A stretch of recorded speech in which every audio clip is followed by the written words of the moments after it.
itu sejak dalam pikiran Abah. Kita tidak mengatakan itu. Saya nggak pernah mikirin Yesus Tuhan. Dari awal kita pun memberikan kesaksian bahwa Yesus itu adalah firman yang bersama Oke, dengan Allah. oke, baik. Apakah yang dengerin. Apakah yang dikandung Bunda Maria adalah Tuhan? Itu adalah bayi Kristus. Bukan Tuhan. Yesus adalah Tuhan yang menjadi manusia. Berarti Bunda Maria mengandung Tuhan. Makanya itu misteri yang kita pahami. Iya, betul. Memang kami ditertawakan. Memang iman Kristen ditertawakan, tapi itu tidak menjadi persoalan bagi kami karena itu misteri yang Ya, sulit jadi difokuskan dulu, bro. Apakah Bunda Maria mengandung Tuhan? Loh, sudah tahu jawabannya. Jawab dong, jangan malu-malu dong. Anda kan membaca juga. Kan Anda udah dewasa. Masa kayak anak kecil? Jangan Anda aku juga. Dia malu. pede-pede Dia malu. Malu Natalia. Udah jawab aja, udah jawab aja. Anda membaca juga, semua tahu kok. pede dong Abah, pede dong. Kalau begini saya persingkat. Tuhannya Bunda Maria namanya siapa, bro?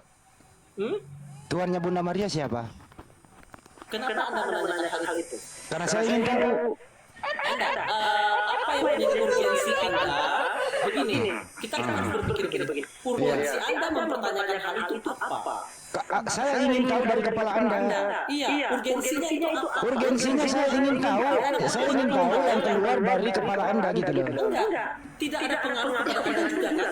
Ketika hal itu dijawab, Terus kenapa Anda nggak diskusi kalau nggak mempengaruhi orang lain? saya lebih suka Ngapain Anda di sini coba? ketika Anda mau kita membahas satu topik itu kita cari kebenarannya apa. Kalau ini kan sedang mempertanyakan pikiran-pikiran Anda yang tidak urgensi juga menurut saya, tidak Jadi kalau ada orang diam. Jadi kalau ada orang bertanya siapa Tuhannya Bunda Maria itu nggak perlu dipikirin, nggak perlu dibahas, nggak perlu ditanya begitu. kalau berbicara siapa Tuhannya Bunda Maria, kita harus lihat bahwa Bunda Maria itu adalah orang Yahudi. Ya terus. Kan begitu? Kan begitu dia. Iya. Secara logika. Ya, Nah, mereka terus orang Yahudi percaya bahwa Allah yang mereka sembah itu adalah Allah Abraham, Allah Ishak, Allah Yakub. Oke, Nah, baik. itu saja. Baik. Siapakah nama Tuhannya Abraham? Dengerin gantian. Anda udah jawab. Dengar dulu. Iya. Percaya kepada Yesus adalah Tuhan itu berbicara privat. Oke, baik. Oke ya. Siapa nama? Dengerin. Siapa nama sembahan? Gantian. Siapa nama? Terima nalar kita. Iya, saya terima nalarmu tadi loh. Maria itu orang Iya. Yahudi. Dengerin, saya ulang Iya. statement kamu, saya ulang. Maria itu orang Yahudi. Maria menyembah yang sama disembah Tuhannya Abraham, Yakub, Ishak, kan begitu. Saya tanya, siapa nama Tuhannya Abraham, Ishak dan Yakub? Siapa Tuhannya mereka? Silakan. Dalam apa orang Yahudi percaya bahwa Allah Abraham, Ishak, Yakub itu adalah Allah Yahweh kan? Oke, baik. Nah, Yahweh. itu yang orang Yahudi kenal itu Yahweh. Oke, baik. Begitu. Baik. Apakah sembahan mereka Yahweh ini yang dia sembah Yahweh sama dengan yang kau sembah? Bagaimana? Apakah Tuhanmu, dengerin bahasa Indonesianya nih, apakah Tuhanmu sama dengan Tuhannya Abraham, Ishak dan Yakub, sama atau tidak? Karena sumbernya adalah Alkitab, maka saya sangat percaya bahwa Allah yang disembah itu adalah Allah yang benar, yang disembah Oke, oleh Abraham, baik. Ishak, Yakub itu Yang pasti benar. oke, yang kau sembah itu namanya siapa? Bagaimana? Yang kau sembah Tuhanmu itu nama Tuhanmu siapa? Allah yang kita sembah di dalam Alkitab itu adalah Allah yang Esa. Yesusnya hilang. Dengar dulu, maka Yesus hilang. Yesus hilang. Allah yang kami sembah itu adalah Allah yang Esa. Oke. Allah yang Esa. Oke, siapa Allah yang Esa itu? Siapa Allah yang Esa itu? Oke. Nah, kalau Anda bertanya kepada itu, maka konsekuensinya kita akan panjang. Oke, dipendekin aja, dipendekin. Jangan dipanjangin. Saya harus menjelaskan Esa di dalam Nggak kekristenan. usah menjelaskan Esa. Loh, Saya bukan nanya itu. Saya nggak nanya Esa, itu. harus dijelaskan. Dengerin gantian Harus bicara dulu dijelaskan. ya. Oh bro, gantian Harus bicara. dijelaskan. Gini ya, apakah sembahan kamu itu sama dengan sembahannya Abraham, Ishak dan Yakub? A, sama B tidak? Sembahan Bingung. apa? Maksudnya bagaimana? Saya ulangi, makanya dengerin. Apakah yang kau sembah itu? Makanya dengerin. Lu ngomong, saya ngomong, lu nggak denger gitu. Anda ngomong sembahan. Anda harus tanya yang Anda sembah itu kan jelas. Ini sembahan. Oke, saya ulang Sembahan pertanyaannya itu sesuatu begitu. yang kita bawa. Oke, baik. Anda paham nggak sembahan dengan sembah? Kan beda. Oke, iya, oke. Boleh Anda mendengarkan saya? Jelas dong. Tuan. Yang jelas bro ya. Tuan, saya bisa ngomong supaya Anda menyimak baik-baik, Tuan. Yang jelas. Boleh ya? Baik, Kurios. Silakan Anda dengarkan saya, Kurios. Begini ya. Karena nggak ada bahan lagi, Apakah Tuhan kamu sama dengan Tuhannya Abraham, Ishak dan Yakob? Sama B tidak? Kita punya Alkitab yang sama. Jadi Allah yang dibicarakan itu pasti Allah yang sama. Karena sumbernya di sini kan. Iya. Begini aja. Sama ya? Sama. Sumbernya sama. Sama ya? Baik. Iya, sumbernya. Apakah Abraham mengenal perjanjian baru yang kau pegang? Bang. Katanya sama sumbernya. Bang. Ya kan tadi sumbernya sama. Gimana sih abang ini? Loh, ini abang sumbernya sama. Berapa ratus tahun bang? Berapa ratus tahun bang? Atau begini, saya mempermudah saja. Kayaknya Anda ketinggian ya kalau begini. Logika abang ngaco. Saya nggak berlogika, orang saya nanya kok. Ngaco bang, ngaco. Oh, jadi pertanyaannya ngaco?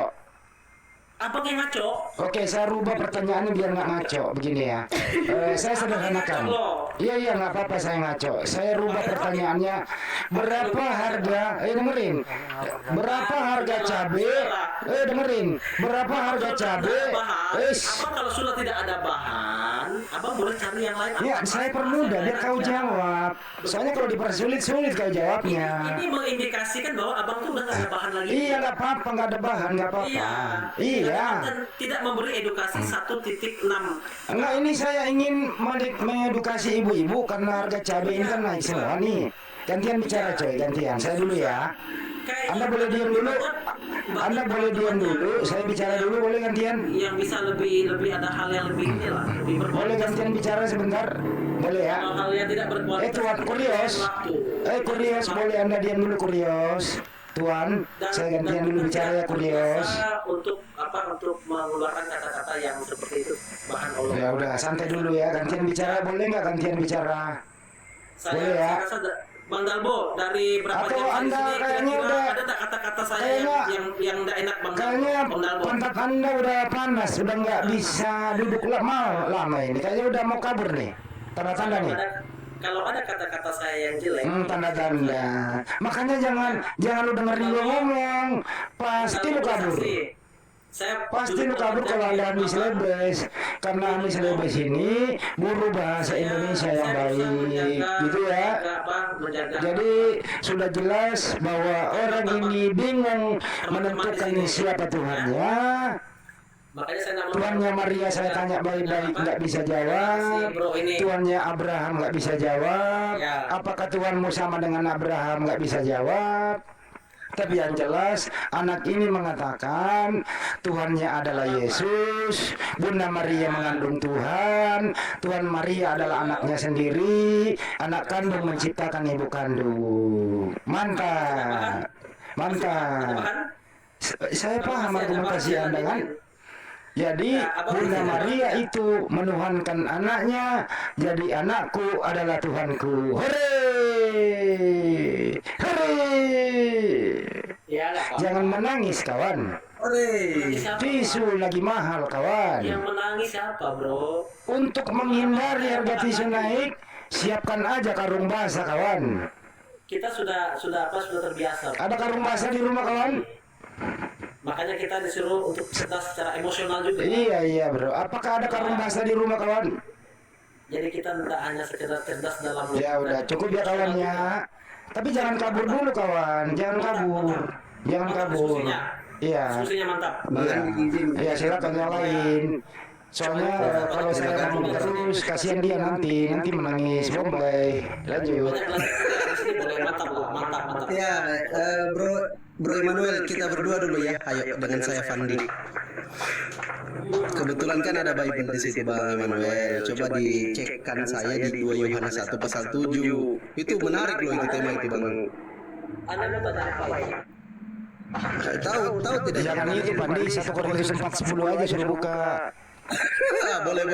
Coba di 1 Korintus 4:10. Tentang apa? Tentang apa ya? Tentang Mengena semua ini mengena semua Bang Emmanuel. 1 Korintus 4:10. Coba dibuka dulu 1 Korintus Anda buka 4:10. aja. Iya apa? Tentang apa? Saya Dibaca dulu aja. Lah dibaca dulu nanti Pandi yang jawab yang tanya. Dibaca aja dulu. Anda buka juga ayatnya. Iya, Pandi bacain Pandi. Jangan dia dulu yang baca Pandi baru lu. Iya, Emmanuel yang baca. Biar enak kita dengar. Silakan Bang Emmanuel baca. Abang baca aja. Kan abang yang mau mempertanyakan itu kepada saya. Sambil buka Anda lah di sana bro Emmanuel lu baca lah. Bang baca aja, nggak masalah. Lu kenapa sih gengsi banget baca Bible-mu itu? Bang, saya dari tadi sudah banyak baca loh. Jadi agak gini serak dulu. Ya udah, saya baca. Terus loh. Saya baca terus nih, jadi agak gimana gitu kan. Oke, saya bacakan. Saya hargai kamu, saya hormati kamu. Saya kasihi kamu. Oke. 1 Korintus 4:10 di situ dikatakan bahwa kami bodoh oleh karena Kristus, tetapi kamu arif dalam Kristus. Kami lemah, tetapi kamu kuat. Ya. Kamu mulia, tetapi kami hina. Itu loh. Pertanyaan saya gini Bang Emmanuel. Kami bodoh oleh karena Kristus itu apa yang bodoh itu Bang Emmanuel? Itu kan berbicara, yang menulis itu adalah Paulus kan. Korintus itu di kitab Korintus itu ditulis oleh Paulus. Berarti Paulus yang bodoh. Paulus sadar ketika dia Berarti Paulus yang bodoh. dengar dulu. Paulus sadar ketika dia mengenal Kristus, maka kepintaran yang dia rasa dia pintar tidak ada artinya. Makanya ada perkataan dia mengatakan bahwa apa yang dianggap dulu mulia, baik, apa semua menjadi sampah setelah mengenal Kristus. Berarti pengenalan dia kepada Kristus itu membuat segala apa yang dia miliki itu tidak berarti, bro. Itu maksud dari ayat ini. Paulus menyadari betul bahwa pengenalan akan Kristus itu lebih jauh dari segalanya. Karena dia mengenal Yesus yang adalah Tuhan itu. Itu saja. Makanya harus banyak melihat Paulus bagaimana. Ya nggak masalah kalau dia menganggap dirinya bodoh karena dia tahu bahwa memang dia tidak ada apa-apanya dibandingkan dengan Kristus. Ya begitu, di situ ada kata kami, bukan gimana sih lu bahasa Indonesianya? Kata kami kan berbicara kepada pelayanan mereka. Rasul Paulus itu rasul.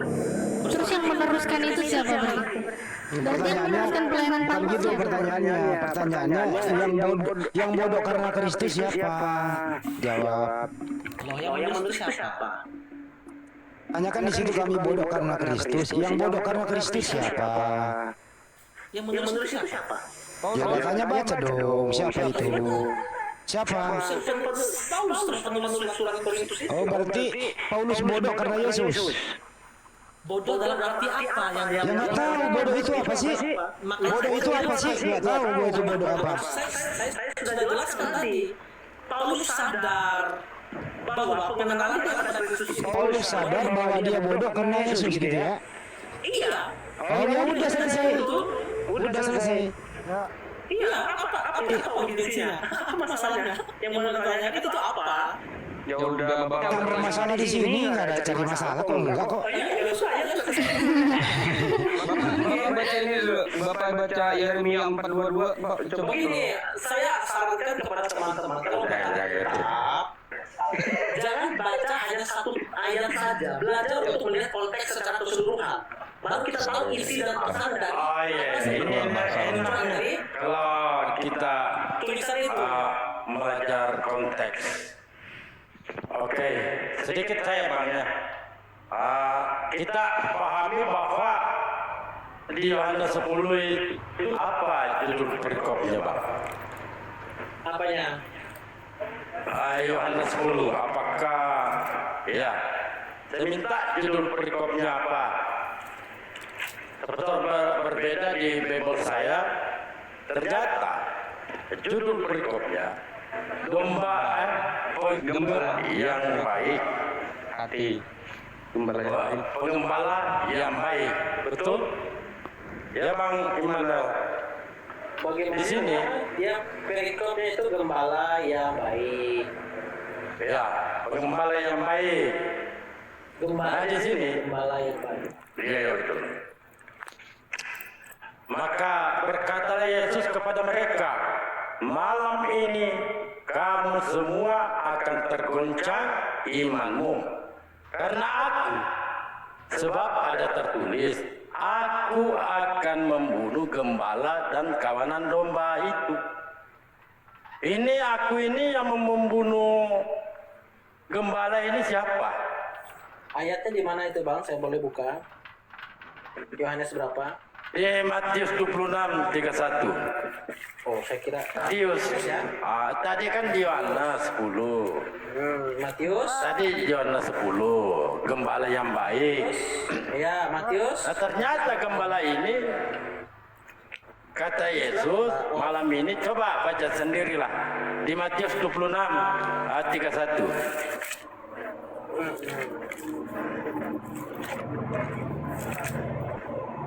Ya, bagaimana itu dia? Ngomong bingung sendiri dia. Baca dulu Pak, baca Pak. Di Matius 26:31.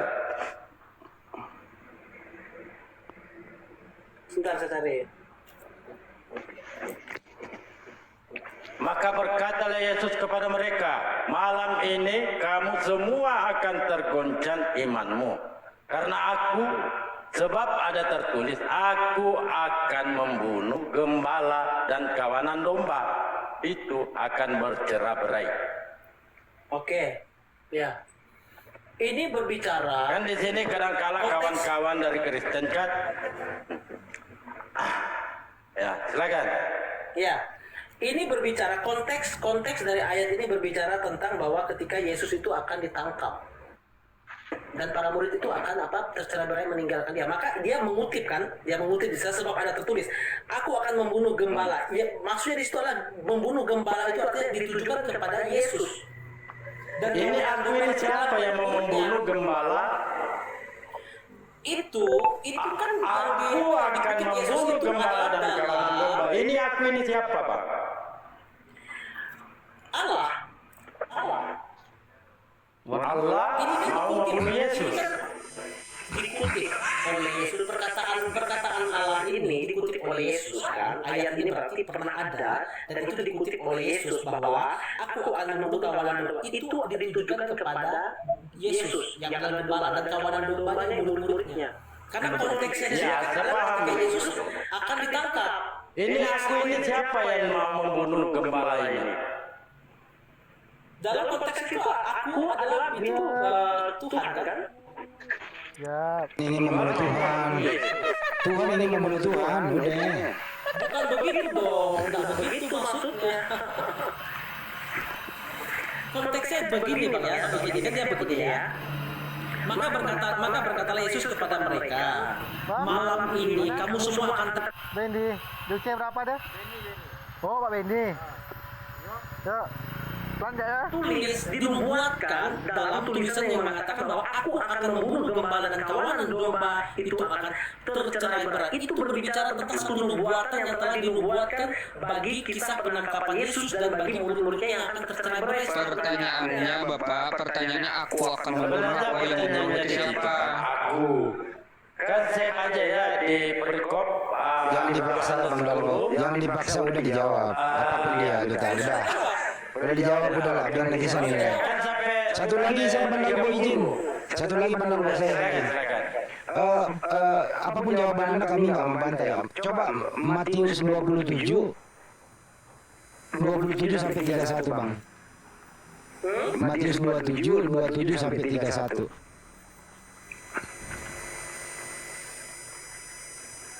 Ya, itu bagaimana? Ya, Siapa yang nulis? saya kali. 27 sampai 31. Pertanyaan sederhana saja di situ ya. di situ ada yang diludahi, di situ ada diberi mahkota berduri, begitu ya, diolok-olok begitu. Pertanyaan saya bang, ini kan perikopnya itu diolok-olok.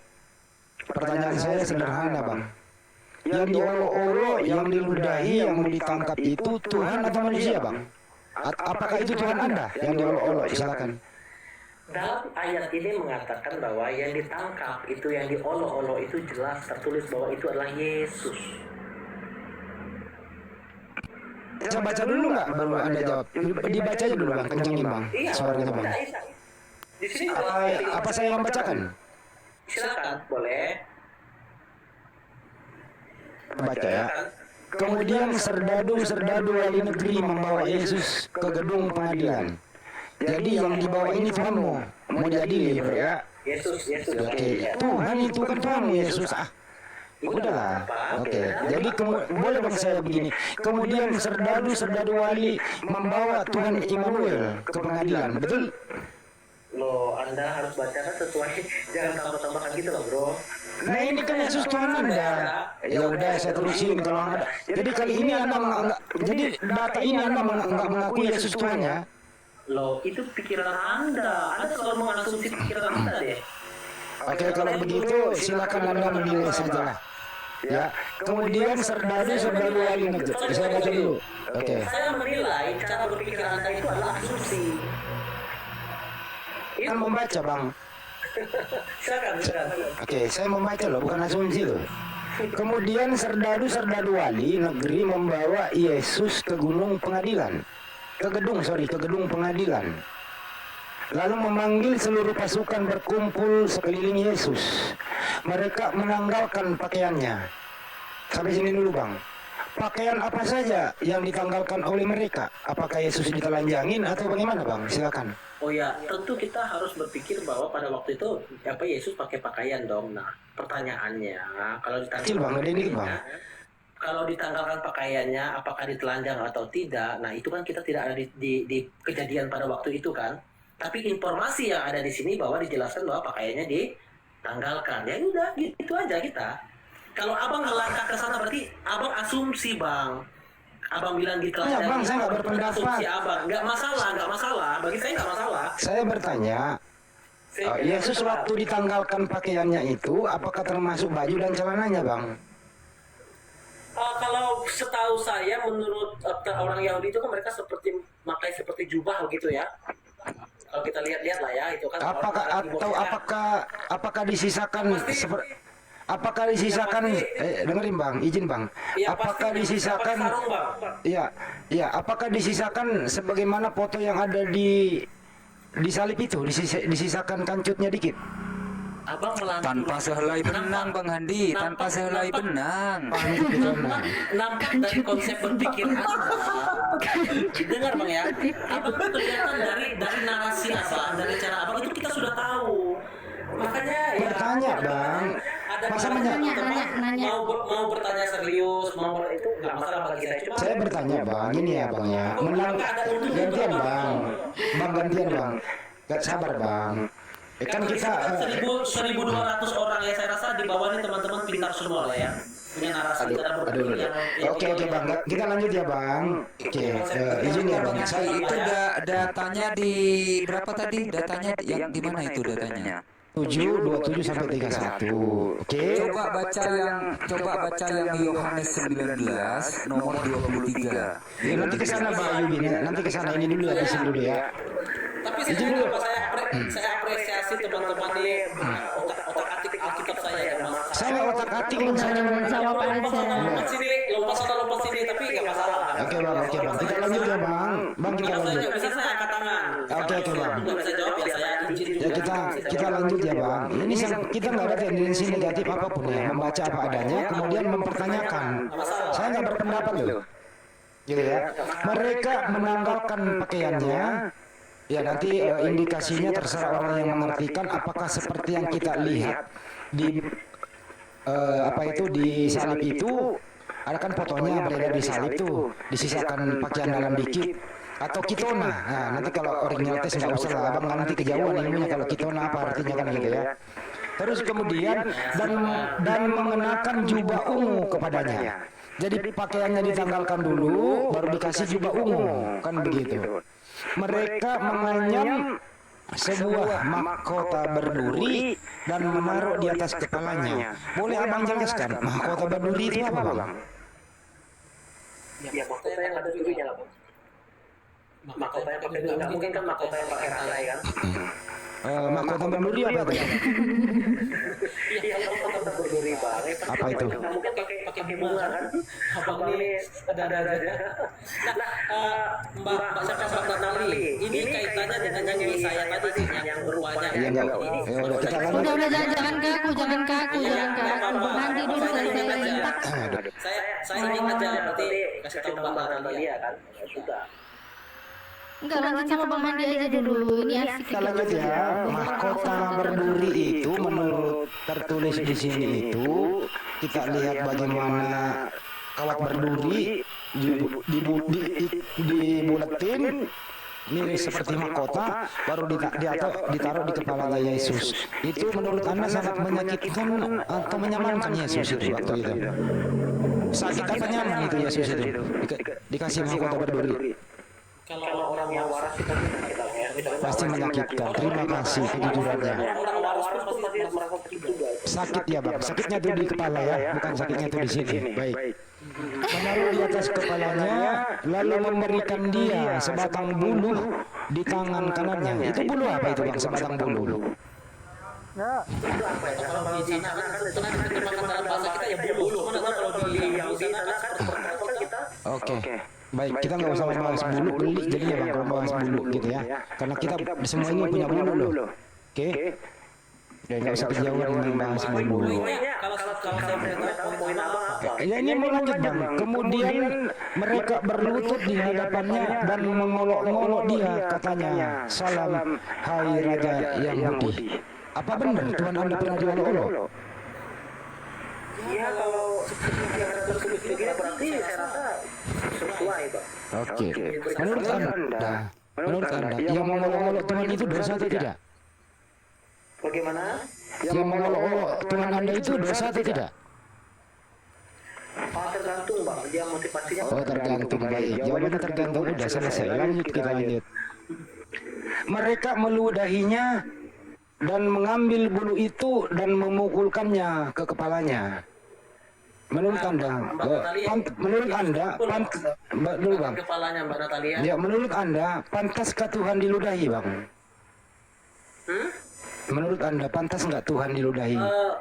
Menurut saya, para orang itu tidak memahami bahwa yang diludahinya itu adalah Tuhan kan, karena kan mereka punya pengertian. Makanya Yesus pernah bilang begini, Bapa ampuni mereka karena mereka tidak tahu apa yang mereka perbuatkan. Jadi mereka melakukan itu tanpa pengetahuan mereka siapa. Oke. Jadi orang-orang yang meludahi itu dia tidak tahu yang dia ludahi adalah Tuhan, betul? Iya, saya pun sebenarnya kalau seandainya ada di posisi di sana pada waktu itu saya berpikir demikian juga. Oh, jadi kalau Anda ada di sana ikut meludahi juga? Tidak, Bang, maksud saya. Gimana? Waktu itu kan orang tidak tahu, orang tidak percaya bahwa dia Tuhan kan, bahkan para murid saja kan orang lain ya, para murid saja yang sudah bersama-sama dengan dia 3 tahun setengah masih ada yang ragu kepada dia. Ketika dia ditangkap ada yang tidak mengaku dia, kayak Petrus 3 kali dia menyangkal. Itu menunjukkan apa? Bahwa memang pada waktu itu orang tidak kenal siapa itu Yesus, tapi karena setelah kematiannya dia bangkit membuktikan dia Tuhan, maka iman percaya murid-murid itu berubah. Jadi mereka tidak tahu kalau yang dia perlakukan demikian adalah Bang Tuhan. Andi sambil ngecas apa enggak sih? Soalnya kok noise-nya banget Terusin gitu. Lanjut. dari tadi. Mereka meludahinya, mengambil bulu itu dan memukulkannya ke kepalanya. Sesudah mengolok-ngolok dia, mereka menanggalkan. Sebentar. Abang bisa bayangkan nggak kondisinya Yesus pada waktu itu?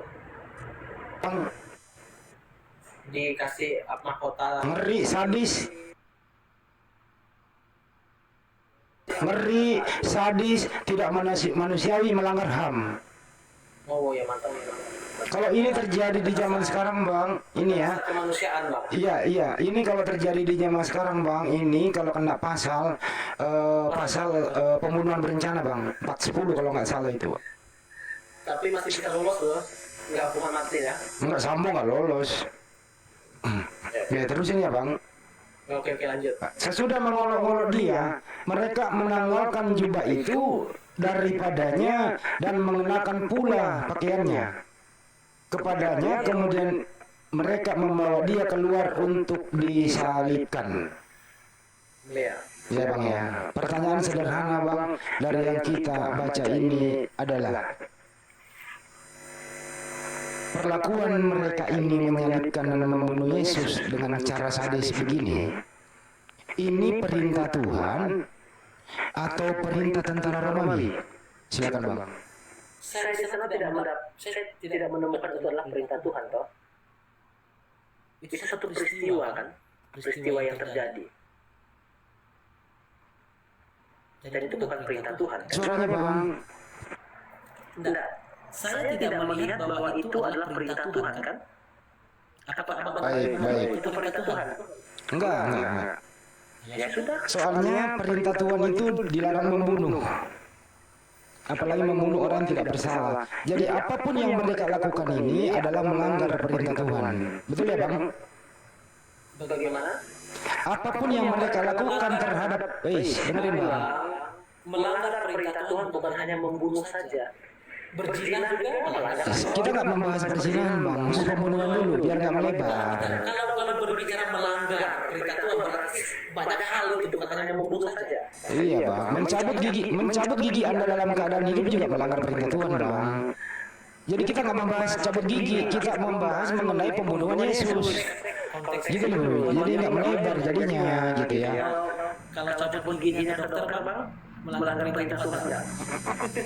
Karena itu Anda kebutuhan Anda, kan gitu. Enggak.